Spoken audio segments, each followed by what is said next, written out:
Hi, I'm Waverly Hanson. I'm coming to you tonight from beautiful Castle Rock, Colorado, which is just south of Denver. I'm here tonight to talk to you about one of my favorite subjects, which is basically turn your marriage around from miserable to happy. The title tonight is How to Save My Marriage Without Talking About It. I named it that because some people, usually particularly guys, don't think talking about problems really helps very much. So I'm just going to give you a few tips that can work for you to be able to really make some positive changes in your marriage without doing a lot of talking. So I think you're going to like it. I want to ask you this question. How do you react when you are upset about your life or your marriage? So your first assignment is to just notice that. How do you act when you're upset about your life or your marriage? Are you one of those people that has pretty volcanic explosion? Or are you one of those that gets really quiet and pretty silent when you're upset? Neither one works very well. Some people that are the explosive type talk really loud. Sometimes they use swear words. Sometimes they holler. Just are pretty not fun to be around. And the silent person isn't a whole lot of fun to be around either because you know something is wrong. So as you notice how you usually react when you're upset, you can learn a lot about yourself and maybe some of the things that you'd like to change. A couple of the things that you can do, you can write out some of your problems on a piece of paper, just quickly, crumple it up, throw it in the trash. Just as a symbolic, I'm going to let go of this before I go home tonight. Or I'm going to let go of this before my partner comes home from work tonight. I'm not going to let myself go there. Another thing that some people do is think about a favorite memory. Like what is one of your favorite memories that you can keep on hand to bring up every now and then when you find yourself slipping into an upset? You also can put on your favorite music. Whatever your favorite music is, you just turn it up and you start feeling better when you do that. Some people like to picture as they watch the water go down the shower drain or the bathtub drain, they picture their troubles going down the drain with it.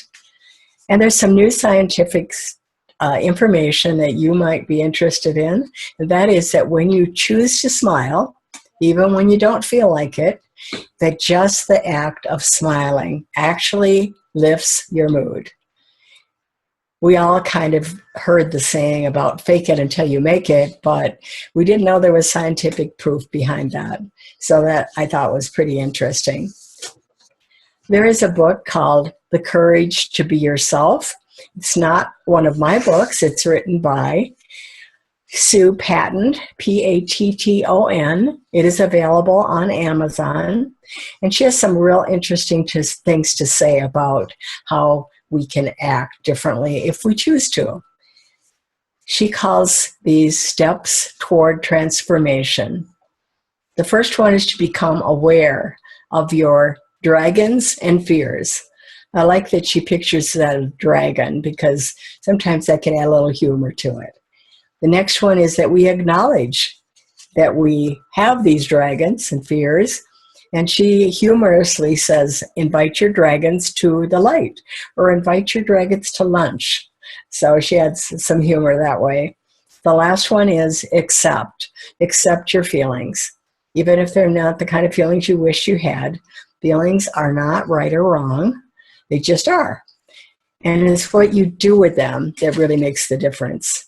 So the rest of the illustration is this. Pause, hit the pause button, and wait before you act. Give yourself time to look at your feelings, and pause is especially effective during a heated conversation. So if you're having a heated conversation with someone, when you deliberately pause, it really can be helpful for the other person as well as yourself.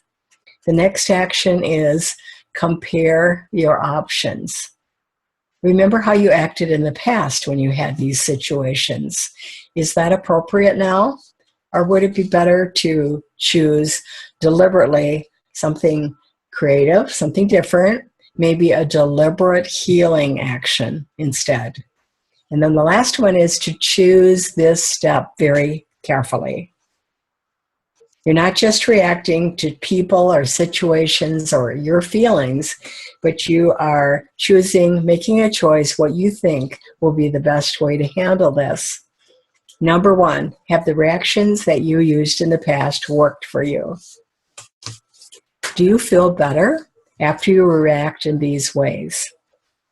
Is our relationship better after I've gone through these old familiar reactions? Usually that answer is a loud no. No, they don't work. They haven't been working before. Why would I think they work now? So then the last question is, do I still want to react this way? Good questions. Also, when you goof, and we all do, remembering to very sincerely say, I am so sorry. And say it quickly as soon as you realize that you've reacted in a way that is not loving, is not kind, is not helpful to your relationship. Okay, this again is Waverly. I'm signing off for this time. Hope to see you again soon. Goodbye.